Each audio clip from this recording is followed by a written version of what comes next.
से पहले जितने भी जिले हैं, जितने भी देश के आदिवासी इलाके हैं, उस आदिवासी इलाकों में एक भी आदिवासी का पुतला नहीं था, एक भी आदिवासी नाम का चौराहा नहीं था। लेकिन 2012 के बाद में पूरे देश में एक प्रकार का भूचाल आया और जगह जगह गांव गांव फलिए फलिए और इवन यहाँ तक बाजार के अंदर आदिवासी पुरखों के पुतले, आदिवासी पुरखों के स्टेचू आप लोगों ने लगाए और पूरे देश के 15 करोड़ आदिवासियों ने लगाए। यह आदिवासी परिवार जैस और जितने भी आदिवासी सामाजिक संगठन है उन सब की जीत है।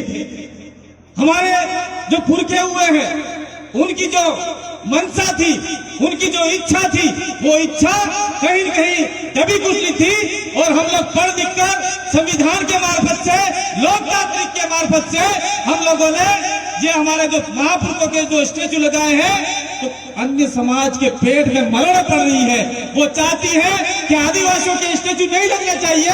वो जिस प्रकार से हमारे पुरखों की पूजा करते आए थे, हमारे पुरखों की आराधना करते आए थे, हमारे पुरखों की गाथा गाते आए थे, ठीक उसी प्रकार से आने वाले आदिवासी भी गैर आदिवासी के महापुरुषों के पुतले की पूजा की करें। ये उन लोगों की मंशा थी। लेकिन यहाँ पे जय संगठन और आदिवासी परिवार और जितना भी हमारा मध्य प्रदेश, गुजरात, राजस्थान, महाराष्ट्र का इलाका है, उस इलाके के अंदर तमाम संगठनों ने एक प्रकार का कारनामा कर दिखाया जो हमारे महापुरुषों ने सपना पहले से देखा था। हम लोग देखते आए हैं।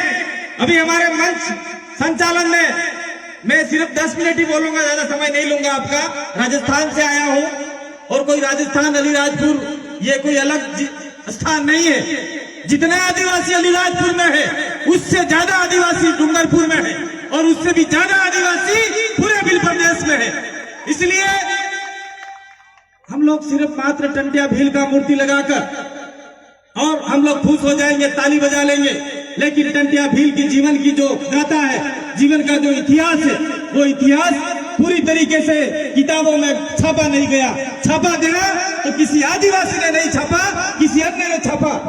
तो जो मूल जानकारी है वो जानकारी अभी तक हमारे पास पहुंची नहीं है। मैं कुछ समय पहले टंटिया भील का एक किताब पढ़ रहा था। उस किताब के अंदर मैंने पढ़ा कि टंटिया भील के जो माता पिता थे वो एक किसी सेठ साहूकार के वहां मजदूरी करके उसमें जमीन में आधा हिस्सेदारी करके अपना जीवन गुजारा करते थे। धीरे धीरे टंटिया भील बड़े हुए और उनके पिता ने कहा कि भाई मैं आपका हल चला के थक गया हूं, मैं मेरी जमीन पे खेती करना चाहता हूं। तो जो आदमी था जो उनके माता पिता को फ्री फोकट में मेहनत करवाना चाह रहा था, उसने कहा थोड़े समय के लिए रुक जाओ। फिर धीरे धीरे टंटिया भील जवान हुए और उनके पिताजी को न जाने किस प्रकार षड्यंत्र पूर्वक फंसाया गया और टंटिया भील ने उस सेठ साहूकार का हल चलाना चालू किया और बाद में टंटिया भील लोगों के अपना स्वयं का खेती करना चाहते थे। लेकिन उस सेठ ने टंटिया भील को झूठे मुकदमे में फंसाया, फिर दूसरे में फंसाया, तीसरे में फंसाया और टंटिया भील ने सोचा कि पूरे आदिवासी इलाके में मेरे आदिवासियों के साथ में शोषण अत्याचार हो रहा है, इसलिए कहीं कहीं मुझे इसकी आवाज बुलंद करनी होगी। और टंटिया भील ने उस सेठ के सामने अपना जज्बा दिखाते हुए उससे अलग हो गए और अपनी टुकड़ी बना के पूरे आदिवासी पट्टी में आदिवासियों के साथ साथ में जो हमारे साथ में रहते आए दलित समुदाय था, अन्य समुदाय था, उनकी आजादी की लड़ाई टंटिया भील ने लड़ी। और आज क्या हम टंटिया भील के नक्शे कदम पर चल रहे? टंटिया मामा टंटिया भील की जय, शाम होते ही आजा पी लिया भूल गए। ऐसे टंटिया भील आगे नहीं बढ़ेंगे, ऐसे हमारा समुदाय आगे नहीं बढ़ेगा। इसलिए हमको उनके नक्शे कदम पर चलना होगा। साथियों, जहां तक हमने पढ़ा है टंटिया भील का जो इतिहास है, उस इतिहास में अंग्रेजों जो यहाँ का सामंतवादी लोग थे, उन्होंने टंटिया भील को फंसाने के लिए बहुत सारे इनाम रखे थे। पहले में 100 रुपये रखा, टंटिया भील नहीं माने। 500 रखा, नहीं माने। 1000 रखा, नहीं माने। और अंतिम तक मैंने जो पढ़ा है 1500 रुपये टंटिया भील को पकड़ने वाले को इनाम दिया जाएगा, ऐसा रखा था। और उस जमाने के 1500 रुपये 15 करोड़ के बराबर थे। फिर भी हमारे आदिवासियों ने टंटिया भील को पकड़वाने का काम नहीं किया। लेकिन हो सकता है एक दो आदमी आज भी हमारे समाज में विभीषण बने हुए हैं। उस जमाने में भी टंट्या भील को पकड़वाने का काम किसी अन्य समाज ने नहीं किया, खुद हमारे समाज में से जो गद्दार लोगों ने किया था। ऐसे गद्दारों की पहचान आज की तारीख में हमको करनी होगी ताकि हमारा समाज आगे बढ़ पाए। करनी पड़ेगी, नहीं करनी पड़ेगी। ठीक उसी प्रकार से बिरसा मुंडा का भी यही इतिहास है। मैं थोड़ा सा वापी साहब के मध्य प्रदेश के जो आजकल जो घटनाक्रम हो रहा है उस घटनाक्रम पे दो बातें रखना चाह रहा हूं। संचालक महोदय मुझे थोड़ा सा माफ करना, क्योंकि हमारे आदिवासियों के साथ में ऐसा हो रहा है। अभी आप लोगों ने देखा होगा रतलाम के अंदर 1800 हेक्टेयर जमीन जो आदिवासियों की है, जो हजारों साल से आदिवासी जिस पे अपनी खेती, अपना कुआं है, अपनी बावड़ियां हैं, अपने जानवर है, खेत खलियान है, उसके ऊपर हजारों साल से हमारे पूर्वज खेती करते आए हैं। लेकिन आज की तारीख में आपकी मध्य प्रदेश सरकार ने उस 1800 हेक्टेयर जमीन पे कब्जा करने के लिए एक प्रकार का न जाने कौन सा उद्योग खोलना चाह रहे हैं, हमको नहीं पता। और वो लोग, हमने गए साल भी आपके इधर से भी बहुत सारे साथी आए थे मध्य प्रदेश के, आपके मध्य प्रदेश के, राजस्थान के, गुजरात के। रतलाम में बहुत बड़ा सभा हुआ था और हमने विरोध किया।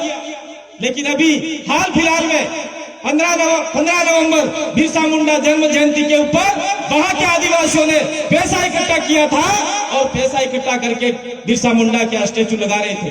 लेकिन उसी समय में एक विशेष पार्टी के लोग भी एक यात्रा निकाल रहे थे और वहां के आदिवासियों ने उनका विरोध नहीं किया था, और किया भी हो हमको नहीं पता। लेकिन उन लोगों को आज की तारीख में एमपी सरकार ने उनको जेल में डाल रखा है। जो आदिवासियों की आवाज उठाना चाहता है उसको सरकारें, चाहे एमपी की हो, चाहे गुजरात की हो, चाहे मध्य प्रदेश की हो, सारे देश की सरकार आदिवासियों के ऊपर गंदी नजर से देख रही है आज की तारीख में। लेकिन हम लोग देखते आए हैं, अभी हमारे संचालक महोदय ने मना किया है, लेकिन मैं अपनी बात यहाँ लेके जाना चाहूंगा, क्योंकि वहां से आए हैं, सत्य बात सबको कड़वी लगती है। आज हम लोग देखते आए हैं, जब हम लोग जय आदिवासी, जय जोहार बोलते थे तब हमारा विरोध होता था कि नहीं होता था। आज हम लोग देख रहे हैं आपका देश का प्रधानमंत्री नरेंद्र मोदी भी आदिवासी इलाके में आकर सबको बोलता है जय जोहार, जय जोहार। नरेंद्र मोदी जी बोल रहे हैं। इसके बाद में हम लोग देखते हैं देश की दूसरी पार्टी कांग्रेस पार्टी है, जिनके मुखिया राहुल गांधी है, वो आज भारत जोड़ो यात्रा निकाल रहे हैं। उस भारत जोड़ो यात्रा में जहां जहां आदिवासी इलाके में जाते हैं वो बोल रहे हैं कि आदिवासी इस देश का मूल मालिक है, ऑनर ऑफ इंडिया है।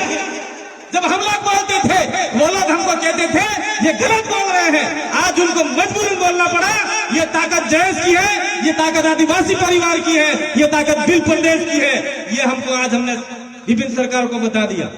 साथ साथ में हम लोग जोहार का विरोध, बहुत सारे लोग बोलते थे, जयेश के लिए बोलते थे कि जोहार वाले ये जय यीशु वाले, ऐसा बोल रहे थे कि नहीं बोल रहे थे, जय यीशु वाले ये सब बोल रहे थे। लेकिन जब देश के सबसे बड़े पद पे बैठने वाली हमारे देश की राष्ट्रपति द्रौपदी मुर्मू ने जब शपथ लिया तब कहा नमस्कार जोहार, तो उनकी टाई टाई फीस हुई नहीं हुई।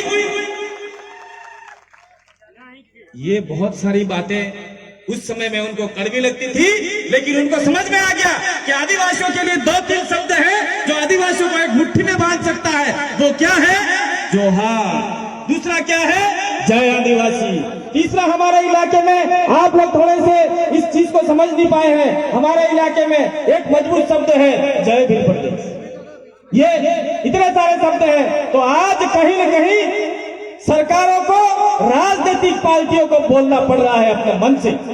और साथियों, हमारे पूर्व साथी ने कहा तो कोई हमारा ये है, वो है, ये है, ईसाइयों का ये है, हिंदुओं का ये है, मुस्लिमों का ये है, वो अपनी पाठ पूजा करते हैं, एक दिन एक स्थान पर बैठते हैं।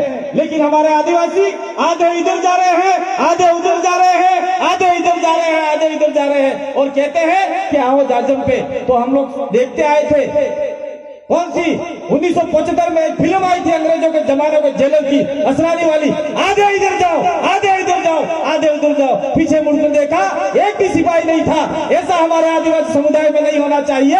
आधे उधर गए हैं, पकड़ के लाने हैं, आधे उधर गए हैं, पकड़ के लाने हैं, सारों को एक गर्दन पर बिठाना है।